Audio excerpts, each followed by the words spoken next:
So hello everyone, welcome back to another video. তো আজকে কথা বলবো দুটো বিষয়বস্তু নিয়ে। তো প্রথম যেটা নিয়ে কথা বলবো সেটা হচ্ছে যে আজকে মুক্তি পেতে চলেছে সত্যি বলে সত্যি কিছু নেই বলে ছবিটা, এবং তার সাথে সাথে বিনোদিনী বলে ছবিটা মুক্তি পেতে চলেছে। এবং এই দুটো ছবি নিয়ে কিরকম কি সোর্স পেলো না পেলো সেই বিষয়বস্তু নিয়ে কথা বলবো।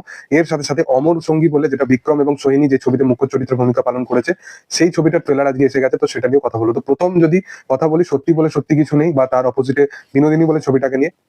তো প্রথমত সত্যি বলে সত্যি কিছু নেই, এটা এসবিএফ এর তরফ থেকে আসলেও কিন্তু শোজ নাম্বারের দিক থেকে কিন্তু বিনোদিনী অনেক প্রচন্ড এগিয়ে আছে। মানে এই যে খাদান রিসেন্ট টাইমে মুক্তি পেয়েছিল, এই খাদান মুক্তি পাওয়ার কারণে দেব এন্টারটেইনিং ভেঞ্চার্স এর প্রতি কিন্তু অনেক ডিস্ট্রিবিউটারদের মানে বিশাল একটা ভরসা এসে গেছে। মানে তারা আর যাই হোক অন্যান্য প্রোডাকশন হাউসের অপোজিটে চলে যাক বা তাদের বিরুদ্ধে কথা বলুক বা তাদের অপোজিটে কোনো একটা ডিসিশন নিক, ঠিক আছে, কিন্তু দেব এন্টারটেইনিং ভেঞ্চার্স এর অপোজিটে কখনোই যাওয়া যাবে না। কারণ সে এমন একটা প্রোডাকশন হাউস যে আচ্ছা আচ্ছা বলিউডের ফিল্ম থেকে শুরু করে আচ্ছা আচ্ছা সাউথের ফিল্মসকেও কিন্তু হার মানিয়ে দিয়েছিল যে টাইমে খাদান এসেছিল। এবং খাদান এই টাইমে এসছে যখন কিন্তু বড় বড় ছবিগুলো মুক্তি পেয়েছে, তারপরেও কিন্তু সেই মার্কেটে দাঁড়িয়ে কিন্তু 21 কোটি টাকার মতো বক্স অফিস কালেকশন করে ফেলেছে। সেই কারণবশত বিনোদিনীর যে এরকম ক্রেজ, বিনোদিনী যেরকম সোর্স পাচ্ছে, তার পিছনে কিন্তু খাদানের প্রচুর একটা মানে হাত আছে। এবং দেখার যে বিনোদিনীর ছবিটা ইটসেলফ কেমন হয়, আমি তো বিশালভাবে এক্সাইটেড আছি দুটো ছবি নিয়েই। বিনোদিনী বলো বা সত্যি বলে সত্যি কিছু নেই। সত্যি বলে সত্যি কিছু নেই যে ছবিটা অ্যাকচুয়ালি অ্যাডাপ্টেশন যে ছবি, সেই ছবিটা আমার ব্যাপক লাগে। তো এই দুটো ছবি নিয়ে আমি বিশালভাবে এক্সাইটেড আছি। এর পরের যেটা নিয়ে কথা বলবো সেটা হচ্ছে অমর সঙ্গী বলে ছবিটাকে নিয়ে, যে ছবিটাতে বিক্রম চ্যাটার্জি এবং সোহিনী সরকার আছে।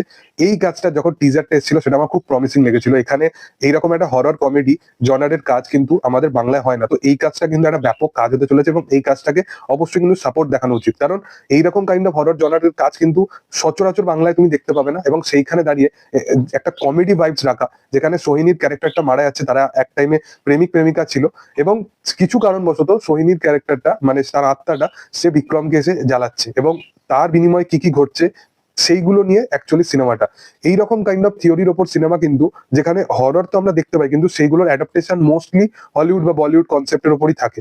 কিন্তু এইরকম কমেডি ভাইবের ওপর লেখা এবং সেখানে একটা ডার্ক হিউমার অ্যাপ্রোচ করা, সেখানে বিক্রম এরকম স্ক্রিমিং করছে, সোহিনী সরকার খুব ভালো একজন পারফর্মার। তো সেই জিনিসগুলোকে যেভাবে দেখানো হয়েছে ট্রেলারের মধ্যে, সেটা দেখতে বেশ ভালো লাগছে। এবং এই ছবিটা ওয়ার্ড অফ মাউথ স্ট্রং ভাবে প্রচার যদি হয়, এই ছবিটা কিন্তু দারুণ একটা বিজনেস করতে চলেছে।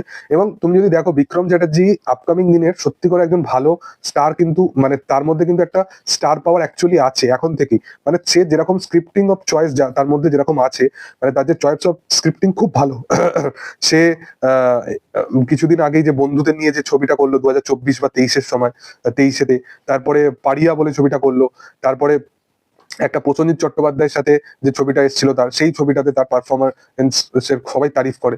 তারপরে মিডিলে যেটা মধুমিতার সাথে, যে মধুমিতা সরকারের সাথে যে কাজটা করলো সেই কাজটা।